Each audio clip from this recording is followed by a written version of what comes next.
आती नहीं है। तो जब तक बजट नहीं मिलेगा हमें जनसंख्या के अनुपात में, कहाँ लगाना है, कहाँ खर्च करना है, किस तरह की नीतियों की निर्धारण करनी है, नीतियों को बनाने के लिए, एक बेहतर नीति के निर्धारण के लिए सरकार को, जिस तरह से आज हम सब साथी यहाँ चौपाल लगाकर बैठे हुए हैं, एक आम सभा कर रहे हैं, ये पॉलिसी निर्धारकों को भी भारत के कम से कम सैकड़ों गाँव में जाना चाहिए, उसको देखना चाहिए कि वहाँ की रहन सहन क्या है, उसकी व्यवस्था क्या है, गांव में नाली की ज़रूरत है, कि स्कूल की ज़रूरत है, कि पुस्तकालय की ज़रूरत है, किस तरह की ज़रूरतें हैं, उस ज़रूरतों को पूरा करने के लिए उसको नीतियाँ उसके लिए अनुकूल कैसे बने, उसके लिए प्रयास करना चाहिए। और ये नीतियाँ तब बनती है जब सरकार के पास या नीति पॉलिसी निर्धारकों के पास एक बेहतर आंकड़े होते हैं। आप कल्पना कीजिए कि जिस आंकड़े को लगभग 90 साल से अधिक हो गया, 90 साल में इस देश की फिजा बदली, लोगों का जीवन शैली बदला, रहन सहन बदला, खान पान बदला, सोच बदली, और हम आज 1921 के आंकड़े के आधार पर इस देश की बहुसंख्यक आबादी का भविष्य तय कर रहे हैं। अरे माननीय प्रधानमंत्री जी, किसको बेवकूफ़ बना रहे हैं?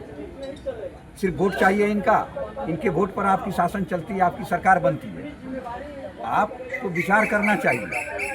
मैं तो आपके माध्यम से कहना चाहूँगा, तमाम मीडिया भाइयों के माध्यम के उनके प्लेटफॉर्म से ये संदेश पहुँचाना चाहता हूँ मोदी जी तक कि आप तो जनगणना के पक्षधर थे जब आप गुजरात में मुख्यमंत्री थे।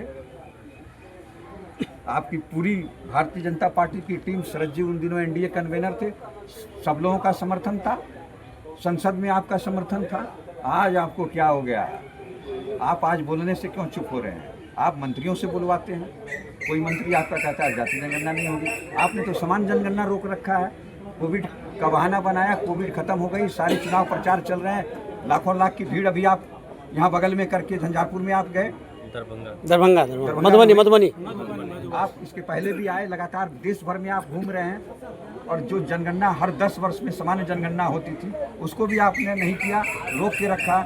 आप जाति जनगणना से इस मुल्क को नहीं रोक सकते हैं। अब इस मुल्क का बहुसंख्यक आबादी धीरे धीरे जग रहा है, अपने अधिकार को की मांग कर रहा है, और जनगणना कराइए, और जिसकी जितनी जनसंख्या है उसके अनुपात में इस देश के संसाधनों पर उचित हिस्सेदारी दीजिए, और गैर बराबरी की खाई को ख़त्म कीजिए। इसलिए जाति जनगणना जरूरी है। एक ऐसा पॉलिसी बनाइए कि इस देश से गैर बराबरी खत्म हो।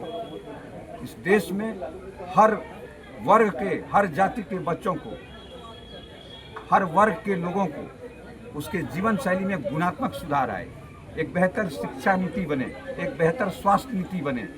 इसके लिए आपको जाति जनगणना करानी होगी।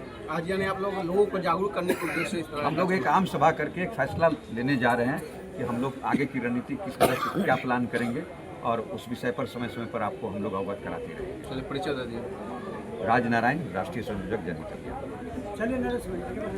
चलिए।